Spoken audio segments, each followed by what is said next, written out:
जय श्री गणेशाय नमः। सर्व मंगल मांगल्ये शिवे सर्वार्थ साधिके शरण्ये गौरी नारायणी नमोस्तुते। जय माँ भगवती। भीष्म जी की कथा। सूत जी कहते हैं, सत्य पराक्रमी राजा शांतनु एक बार शिकार खेलने गए। वे गंगा के तट पर घने जंगल में घूम रहे थे। वहीं अद्भुत आभूषणों से अलंकृत एक सुंदर कन्या उन्हें दिखाई पड़ी। उस सुंदर कन्या को देखकर राजा शांतनु का मन पर चूर आनंद में मगन हो गया। वे उनसे मधुर वचन कहने लगे, सुजगने, तुम देवी, मानुषी, गंधर्वी, यक्षिणी, नाग कन्या अथवा अप्सरा, इनमें से कौन हो? तुम जो भी हो, इस समय मेरी धर्म पत्नी का स्थान स्वीकार कर लेना तुम्हारे लिए उचित होगा। सूत जी कहते हैं, राजा शांतनु को निश्चित ज्ञान न था कि ये गंगा है, किंतु गंगा जानती थी कि वे राजा महाभिषी हैं, जो इस समय शांतनु के रूप में उत्पन्न हुए हैं। अतः पूर्व प्रेम के संबंध को याद करके गंगा ने राजा की बात मान ली। साथ ही हंसकर उनसे कहने लगी।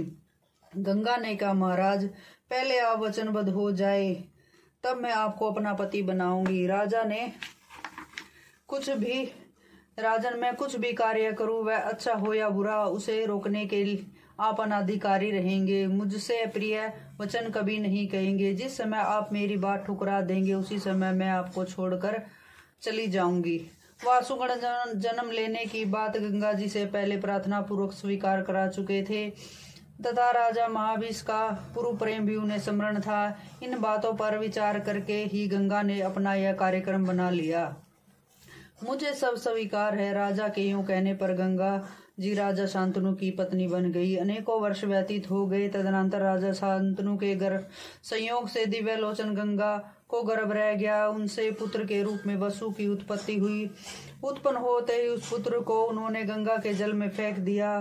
दूसरे की भी यही हालत हुई। तीसरा, चौथा, पांचवा, छठा और सातवां सभी बालकों को गंगा जी के द्वारा काल के ग्रास बना दिए गए। तब राजा शांतनु को बड़ी चिंता हुई। वे सोचने लगे, किस प्रकार मेरा वंश जगत में स्थिर रह सकेगा। यह स्त्री तो पाप का साकार विग्रह है, तभी तो इसने मेरे 7 पुत्र मार डाले। मैं इसे मना करता हूँ तो निश्चय ही यह मुझे छोड़कर चली जाएगी। वंश की रक्षा करने के लिए यत्न करना मेरा परम कर्तव्य है। तदनंतर गंगा के उदर से 8वां वो नामक वसु, जिसने स्त्री के विषुभूत होकर मुनिवर वशिष्ठ जी की नंदिनी गाय को चुराया था, पुत्र रूप में उत्पन्न हुआ। उसे देखकर राजा शांतनु गंगा के पैरों पर पड़ गए और बोले, तनवंगी, इस समय तुमसे मेरी यही प्रार्थना है कि तुम इस बच्चे को जीवन दान देने की कृपा करो। तुमने मेरे 7 पुत्र मार डाले, इस 8वें पुत्र की रक्षा करो। राजा शांतनु के यो कहने पर गंगा ने राजा से कहा, राजन, इस बालक को तो जीवित रखने की मेरी भी इच्छा है, परंतु आपने जो प्रण किया था वह टूट गया। अतः अब मैं यहाँ नहीं रह सकूंगी। आप निश्चय ही जान ले, मैं गंगा हूँ, देवताओं का कार्य संपन्न करने के लिए यहाँ आई थी। राजन, मैं इसे दिए देती हूँ, आप अपने इस पुत्र को स्वीकार कर लें।